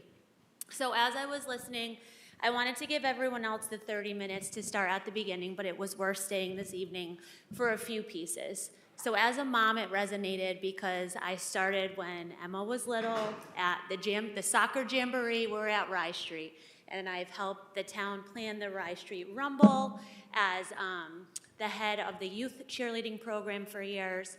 And now I'm up at the high school. So I have seen it all. I have shared every field. I have been kicked off of every field that everyone has talked about tonight. But I always show up not only for the kids, but for the community members. But now I want to speak to you as the coach. We just, in the spring, actually it was July, did a car wash for the cheerleaders. I'll send everyone a personal invite for our next one. But I had a community member come through and she said, I saw your post. She's like, I was a cheerleader back, don't quote me, 78. She goes, I will always be supporting cheerleading, and I'm so excited. We hope to see you. Fast forward, we just had our senior night at Dillon Stadium, which originally was supposed to be at Rye Street, which is a night game, but we had to move it to Dillon Stadium. So that was a last minute, having to change that night, which not all community members could go because of the last minute change. So with both those things being said, I also have been trying to plan and put a proposal through of having alumni come back at one of our last games, whether it be Thanksgiving, because now I fast forward to the educator. I wrote down the portrait of the graduate, K-12 for South Windsor, the first line says, "The South Windsor Public Schools promote an engaging and dynamic culture of learning that prepares students to achieve their individual excellence." I'm in the midst of my job right now writing college letters of recommendation. We always open with how long we've known the student, what they've done academically, but then we speak to what they do outside of the classroom. No matter where we come from or what experience we have, we always have a mark from what happens in high school. Sometimes that's the last place. I have grown up watching these kids grow. It's bizarre to have a sophomore because it happens so fast, but I've seen grandparents at the field, I've seen town members at the field, all different people. And as an educator, this new complex is so necessary for so many reasons. The town I work in right now has a night field, and let me tell you, those stands are filled on Friday nights. Family members, community members, and the energy, the marching band. I have to sadly reach out to the marching band to get something played because we can't have them at the field. So to just give students that experience. So I won't keep going, but just to close out, we are all leaders, role models, in whatever capacity. So I'm talking to you now as a leader in my capacity, and I thank you for all you do. But just to think about the urgency to even putting this off to November is another school year. So we often talk about time. These students need us to have some urgency so they have these experiences and the legacy we get to leave, right? So we want the students to have that legacy and that experience, but also we want to leave that legacy of being the role models to give them those moments that matter. And when they come back, hopefully, for one of that alumni game, they'll be proudly to say that they had that opportunity on those fields. So thank you. Thank you. Anyone else like to come forward? Mr. Dillon. Hello. Tom Dillon, 34 Barber Hill Road. To start off with, can the town council or the town manager come up with some kind of a answer as to why we can't have lights at the present field? I know that goes back like 8 to 10 years, perhaps. Is there a legal reason why there can't be lights at that football field? Or I don't know the reason. I think it was bad placement of that football field in that shoehorn box to begin with, but I know it's got to do with the neighborhood, and I just don't know that the story is out there, for sure. Congratulations to the Republicans on a well-deserved victory, specifically to Mayor Delnicki and Councilor Balboni. I'm surprised you both look so good up there. According to the last administration, neither of you were worth the position of assistant to the assistant dog catcher. So I'm glad to see you're in town government. Let's not forget, Republicans, that you won because you came up with a better campaign and the Democrats screwed things up by raising taxes so badly that even their own people turned on them. So the town is looking for fiscal responsibility. If you want to keep a Republican majority in the future, we need to do what's good for the people of the town. Stop giving tax abatements. In the past, tax abatements have been given to anyone that wants it. It puts an overwhelming tax burden on a homeowner while giving unneeded tax abatements to people that just ask. If you really want to have a company in town and you want to give that company a tax abatement because they're that worthy of our town or the future, then do it. You can't do it to everyone, which is why we're in the tax situation we're in. You don't want to have an apartment housing at the Calvary Church, don't give them a tax abatement. Maybe they won't come. Support good growth in this town, not the garbage kind. We need to have a forensic audit done on this budget. We spend too much of the taxpayers' money with absolutely no thought. Every penny taken from the taxpayers should be wisely spent, and it's not. I've come before this council 2 or 3 times on issues totaling about $600,000. I didn't get a return phone call from anyone asking me what my position was. It was money that was flushed down the toilet. The last 2 administrations specifically were not interested.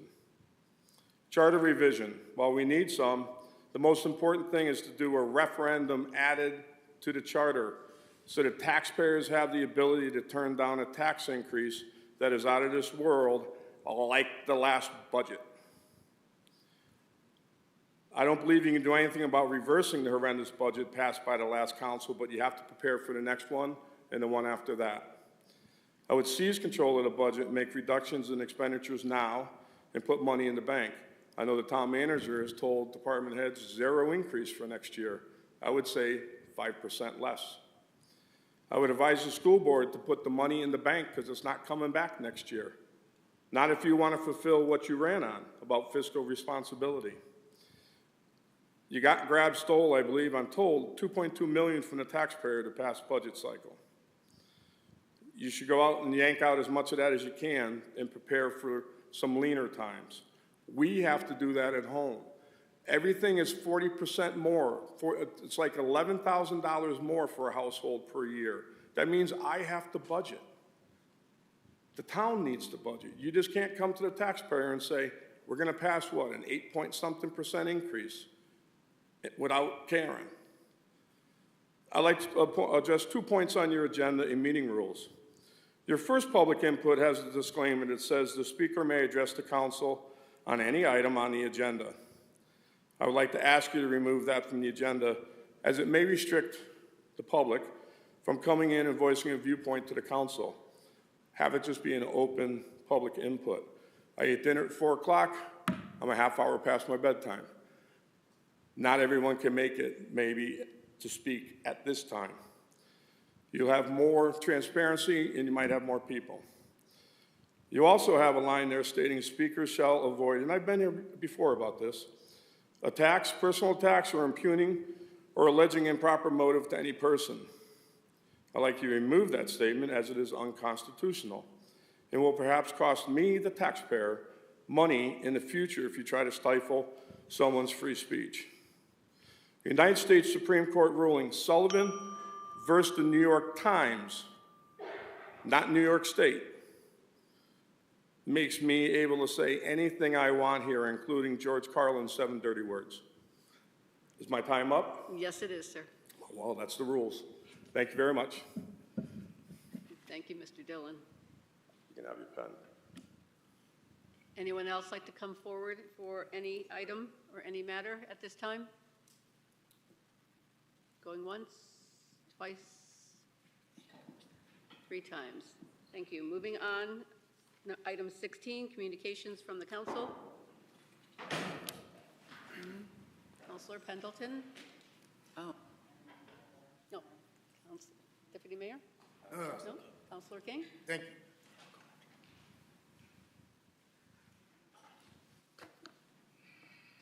So today, I'm not only a member of South Windsor, I'm also a very proud member of the first black male fraternity in the country, Alpha Phi Alpha Fraternity Incorporated. Fraternity was founded by 7 young college men who excelled and persevered against great opposition to begin an organization that would change the world for 117 years and counting. Today is our Founders Day. Just want to shout out to my brothers. I'm not there. You see where I'm at, handling the business of Alpha in my town of South Windsor. I want to continue to reflect on the stories, and I appreciate their legacy, the same type of legacy that I'm trying to leave here, again, in our town of South Windsor. We were founded on December 4th, 1906, Cornell University in Ithaca, New York. I crossed into our fraternity in the fall of 1993 at Penn State University, but I'm so happy to be a proud resident of South Windsor today. Thank you, Madam Mayor. Thank you, Councilor King. Deputy Mayor? Thank you, Madam Mayor. On Veterans Day, I attended the ceremony at Philip R. Smith School, and I was really impressed by a 5th grader named Mason Delaray. He's on the student leadership team there.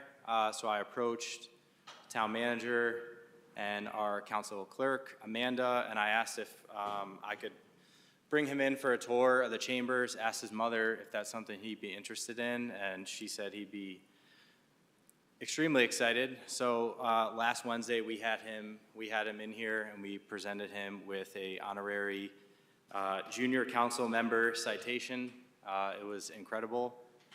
He came in here with amazing questions for myself, had the mayor come in and surprise him, and it was just really amazing. I want to thank Amanda for what she did, putting that together.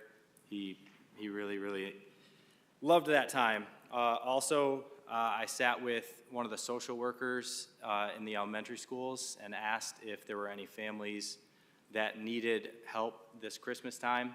A lot of families do utilize our social services department, but there are a lot of families that don't want to ask for help, but the counselors at the schools understand which families do need help. So I received a list from 3 families so far. That list was filled by the residents of South Windsor in a matter of 30 minutes. So that was probably close to 12 or 13 children and 3 mothers. They're all gonna get 5 or 6 gifts apiece, gift cards to Stop and Shop and Aldi for groceries. So I just wanna commend the town of South Windsor and the residents for stepping up and blessing those families. Thank you. Thank you, Deputy Mayor. Any other communications from the council? Councilor Pendleton? Good evening. Attorney Carrillo. Speaking of someone coming up this evening, Mr. Kennedy, about Zoom meetings with boards and commissions. I know that we had our FOI training, and during that time, we talked about Zoom meetings, hybrid meetings, things like that. The FOI folks get appointed at the end of November and the end of December. So I was wondering if you were planning on performing with the board and commission members in January, FOI training, and discussing with them about Zoom meetings. Can certainly do that if we can coordinate that with the town manager's office. I know I've done that in the past with other commissions. I did it with planning and zoning. I've done it with charter revision most recently. So yeah, happy to do that with other boards and commissions. Or maybe you can, if prior to that, if they intend to meet in the month of December, which I doubt, but I mean the holidays or whatever, and Zoom meetings, maybe write something up about the Zoom meetings and having it sent out to the boards and commissions, or would it be easier for you? I mean, we could use a write-up on it also, I do believe. I'm happy to provide a write-up that can be disseminated to the town council and any board and commission. And to board and commission members, that'd be great. Thank you. Happy to do that. Also, I'd like to, because we've heard it more than once, Mr. Dillon's statement concerning the New York Times, and to say whatever they want to say. Could you please address that for items 7 and 15 with our write-up that we have there? Give the council legal writing on that and what we can say and what we can do and how we do it, please. Sure. I provided the town manager today with a summary of that matter. I believe, I don't know if the mayor had his as well, but short answer is that the town council has the ability to manage the manner in which public input is provided by the public. It can manage the amount of time, which you do, the amount of time in total, the amount of time per speaker. You can manage the decorum of the meeting, and you can impose the restrictions that you have stated in your agenda and avoid people from attacking or impugning others. Certainly, free speech is an important part of this aspect of the town council meeting. But between the New York Times Sullivan case from 1964, which really had to do with defamation of a public official, the Connecticut law regarding open meetings and section 1-232 of FOIA does specifically provide the ability of the town council to manage the manner in which public input is provided. And your statement in your agenda meets, in my opinion, constitutional and statutory muster. So you're fine as you've been proceeding in the past and currently proceed. And do you know if that statement is in our rules, council rules? What statement? The statement that appears on the agenda? I believe it is in your rules. That's where it comes from. I think so. Yeah. Okay. And I would also, with my communications, I attended the ribbon cutting ceremony on the Pleasant Valley Road Bridge. I'd like to say thank you to the folks at Capital Projects last year and over the years who approved this and found it in their wisdom to give money from the town out of capital to finish this and also to get the grant and to thank the town staff for that. I'd also like to thank the past council for moving this forward and getting this completed. And with that said, I would like to submit, and I'm announcing it publicly because that's what my intentions are, is I'm going to be submitting a request to the naming committee that we name that bridge Veterans Memorial Bridge, because it's right near Veterans Memorial Park. And I'm not sure anyone would have a problem with that, but it would be going off to the naming committee. And I do know that we have a sign department that could make the signs so it can stay right in-house to identify that bridge as Veterans Memorial Bridge. Thank you. Okay, it is in there. Any other communications? Seeing none, moving on to item 17, executive session. Deputy Mayor Siracusa. Make a motion to go into executive session about the tax fixing agreement with Longleaf Developers, LLC. I'd like to invite the town manager, Michael Maniscalco, and assistant town manager, Mr. Roberts, and also Howard Rappaport for Longleaf and his attorney, Peter Altair. Thank you. Do I hear a second? Second. Any discussion? Seeing none, we'll be adjourning our meeting from the executive session. So we will not be returning to this location, and I would like to wish everyone a good night. Thank you.